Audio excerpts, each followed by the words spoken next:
네, 안녕하세요. 1월 22일 금요일 짱목과 말씀 수다의 시간입니다. 금주 5일 동안은 제가 이렇게 셔츠보다는 이렇게 이게 뭐라 그러죠? 보통 이걸 입고 조금 더 편하게 말씀을 전하게 되었습니다. 오늘 우리에게 주신 하나님의 말씀은 민수기 17장 1절부터 13절의 말씀인데요. 하나님의 말씀을 보시겠습니다. 여호와께서 모세에게 말씀하여 이르시되 너는 이스라엘 자손에게 말하여 그들 중에서 각 조상의 가문을 따라 지팡이 하나씩을 취하되 곧 그들의 조상의 가문대로 그 모든 지휘관에게서 지팡이 12를 취하고 그 사람들의 이름을 각각 그 지팡이에 쓰되 레위의 지팡이에는 아론의 이름을 쓰라. 이는 그들의 조상의 가문의 각 수령이 지팡이 하나씩 있어야 할 것임이니라. 그 지팡이를 회막 안에서 내가 너희와 만나는 곳인 증거궤 앞에 두라. 내가 택한 자의 지팡이에는 싹이 나리니 이것으로 이스라엘 자손이 너희에게 대하여 원망하는 말을 내 앞에서 그치게 하리라. 모세가 이스라엘 자손에게 말하매 그들의 지휘관들이 각 지파대로 지팡이 하나씩을 그에게 주었으니 그 지팡이가 모두 12이라. 그 중에 아론의 지팡이가 있었더라. 모세가 그 지팡이들을 증거의 장막 안 여호와 앞에 두었더라. 이튿날 모세가 증거의 장막에 들어가 본즉 레위 집을 위하여 낸 아론의 지팡이에 옴이 돋고 순이 나고 꽃이 피어서 살구 열매가 열렸더라. 모세가 그 지팡이 전부를 여호와 앞에서 이스라엘 모든 자손에게로 가져오매 그들이 보고 각각 자기 지팡이를 집어들었더라. 여호와께서 또 모세에게 이르시되 아론의 지팡이는 증거궤 앞으로 도로 가져다가 거기 간직하여 반역한 자에 대한 표징이 되게 하여 그들로 내게 대한 원망을 그치고 죽지 않게 할지니라. 모세가 곧 그같이 하되 여호와께서 자기에게 명령하신 대로 하였더라. 이스라엘 자손이 모세에게 말하여 이르되 보소서 우리는 죽게 되었나이다. 망하게 되었나이다. 다 망하게 되었나이다. 가까이 나아가는 자 곧 여호와의 성막에 가까이 나아가는 자마다 다 죽사오니 우리가 다 망하여야 하리이까.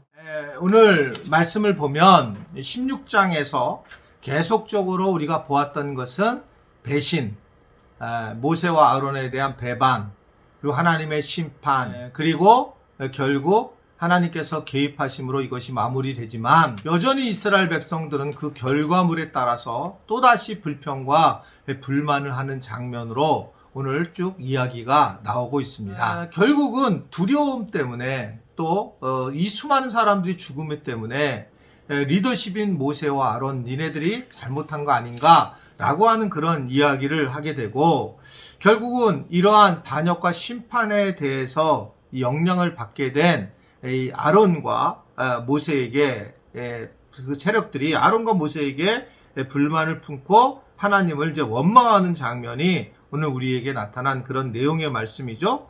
자, 그래서 하나님은 어떻든 간에 심판이 목적이 아니라 하나됨이 목적이라 이렇게 볼 수 있습니다.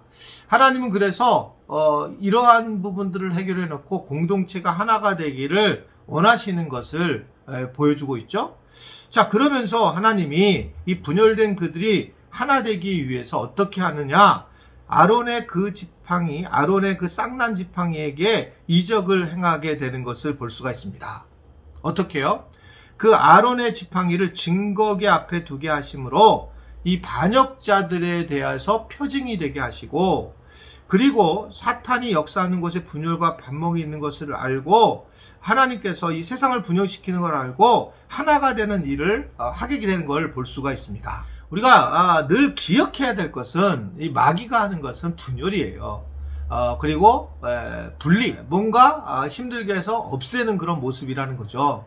그러니까 양심이 우리 성령 안에 임하셨을 때에 우리가 성령이 일하신다는 걸 느끼는 것은 내가 이 일을 하게 되면 우리가 하나가 되지 못하게 하니 내 마음에서 부담을 갖고 하나의 공동체를 만들기 위해서 우리는 애쓰고 섬기는 것은 너무나도 당연합니다.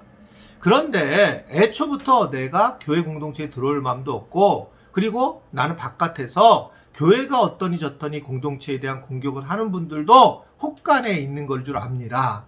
이랬을 때에는 결국은 이것이 어두운 세력으로 이 일을 자기가 담당해서 하게 되는 것을 우리가 알 수가 있습니다. 사탄은 항상 특별히 사람들이 좋아하는 물질 그리고 명예로 공동체를 분열시키게 나가는 걸 볼 수 있습니다. 그러니까 물질과 명예는 세상 사람들이 제일 좋아하는 건데 교회 안에도 이것이 들어와서 그 물질과 이 명예가 교회를 흔들게 되는 거예요. 저는 개인적으로 이제 우리 교회에서 지금 여러분들이 잘 보시면 알겠지만, 제가 재정적인 부분에 대해서 교인들에게 잘 이렇게 돌아갈 수 있도록 잘 하지 않습니다. 예를 들면 꽃꽂이를 안 하는 이유 중에 하나가 꽃꽂이에 누군가 돈을 사서 꽃꽂이를 하게 되면서 문제가 되는 경우가 있고, 그리고 무슨 뭐 결혼식을 할 때도 결혼식을 담당했던 여전도회에서 이 물질에 대해서 서로가 이야기하다가 문제가 되는 경우를 제가 부목회자 때 많이 봤어요.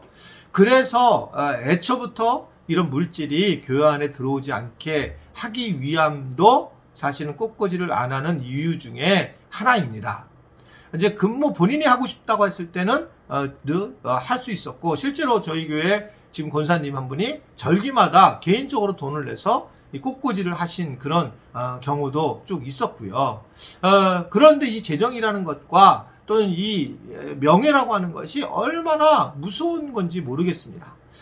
저도 계속 느끼는 부분은 이 교회의 어떤 그 직분을 뽑을 때마다 뭐 제가 실수를 할 기도 있지만 이게 어려움을 겪는 경우를 굉장히 많이 보면서 정말 이러한 교회 안에 이러한 모습들이 결코 없는 것이 아니라 숨어 들어와 있구나라는 생각을 하게 됩니다. 바로 오늘도 그런 이야기죠. 결국은 계속적으로 분열을 일으키려고 하는 이스라엘 백성들의 모습을 보게 됩니다. 여러분, 예수님이 왜 이 땅에 오셨습니까? 예수님에 대해서 뭐라고 말씀을 하고 있어요? 예수님은 임마누엘로 오셨다고 얘기를 하잖아요. 우리와 함께 되심, 하나가 되심으로 그렇게 말씀을 하고 있어요. 즉 분열된 부분들을 하나가 되게 하셔서 종이나 자유자나 뭐 헬라인이나 유대인이나 뭐 이러한 남자나 여자나 할 것 없이 하나가 되게 하는 것이 교회의 본질적인 모습이죠. 저희 교회의 목회적인 차원에서 이렇게 보게 되면 저희 교회도 계속적으로 제가 하는 게 뭐냐면 남자 중심이 아닌 우리 모두의 중심으로 세우려고 하는 그런 모습들이 있습니다. 물론 제 자신도 이게 완벽하진 않지만 나름 성경에서 말하고 있는 기준은 뭐냐면 이렇게 남녀를 구별하지 않고 또는 누군가 더 잘난 거를 구별하지 않는 그것이 교회의 공동체의 모습이라고 생각하고 있기 때문에, 그렇기 때문에 이제 교회를 지금까지 그런 식으로 사실 이렇게 목회해왔던 건 사실이다. 말씀 몇 번 드렸잖아요. 제가 특별히 그래서 부자들하고 또는 뭐 굉장히 좋은 직업을 가진 분들하고 따로 만나는 경우가 그렇게 많지 않습니다. 사실은 어떻게 보면 별로 그렇게 같지 않고 있어요. 그것이 그분들한테 너무 죄송한 부분도 있습니다만, 제 개인적으로는 제가 이 목회를 어떤 그런 걸 떠나서 차별 없이 하려고 하는 그런 마음이 숨어져 있기 때문에 그렇습니다. 왜냐하면 예수님이 이 땅과 결국 하나님의 나라의 중보자 역할을 하셨고 대제사장 역할을 하셨고, 예수님이 이 땅에 오신 이유는 결국은 하나가 되고 평화가 되게 하시는 그런 모습으로 우리 주님이 오셨기 때문에 그렇다는 거죠. 그래서 예수님도 이 땅에 오셔서 하나님과 우리 사이를 연결하는 중보자의 역할을 하신 것을 보게 되게 된다면, 결국은 우리가 하나됨이라고 하는, 평화라고 하는, 우리가 서로 하나의 공동체가 되는 것이 얼마나 중요한가라고 하는 것을 볼 수가 있습니다. 왜 교회가 열방에 가서 복음을 전할까요? 열방 자체를 뭘로 바라보고 있냐면 결국 열방 자체도 하나의 공동체로 바라보고 있는 거고요. 교회 자체가 여러 교단하고 상관없이 하나의 공동체로 바라보는 눈을 가진 것은 예수님의 눈을 갖고 있는 거다. 우리 교인들은 우리 교회만 생각해서도 안 되고요. 또 우리 장로교만 생각해서도 안 되고요. 우리나라만 생각해서도 아니고요. 또 발칸만 생각해서도 안 되고요. 온 세계가 다 선교의 영역지고, 다음 세대, 온 세대가 또 청년들이 모두 다 우리가 선교의 영역지라는 것을 알아야 한다. 그래서 우리를 자꾸 폐쇄적으로 만드는 건 안 되고 하나됨으로 만들어야 되는 것입니다. 당장 오늘이라도 여러분 집안에서 한 몸이 되도록 그 노력을 해 주셔야 돼요. 하나가 되도록. 그것이 매우 중요한이란 말입니다.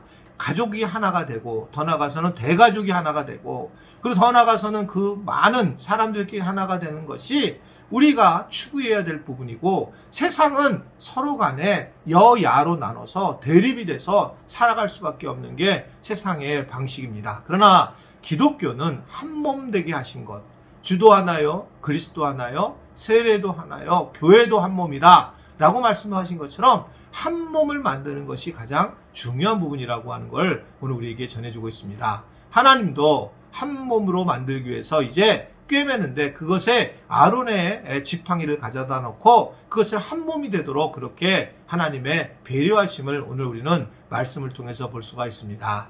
오늘 말씀을 잘 기억하시고 어떠하든지 또는 어떤 상황이든지 간에 하나 한 몸이 되게 하는 은혜를 우리 누릴 수 있는 우리 모든 지체들이 될 수 있게 되기를 주님의 이름으로 부탁을 드립니다. 우리 기도하겠습니다. 하나님 아버지, 계속적인 반역들로 인한 또 인간들의 참 어둠을 통해서 드러난 부분을 볼 때에 우리 자신도 사실은 그들을 손가락질을 하지 못하며 우리 자신도 그러한 존재인 것을 이 시간 고백합니다.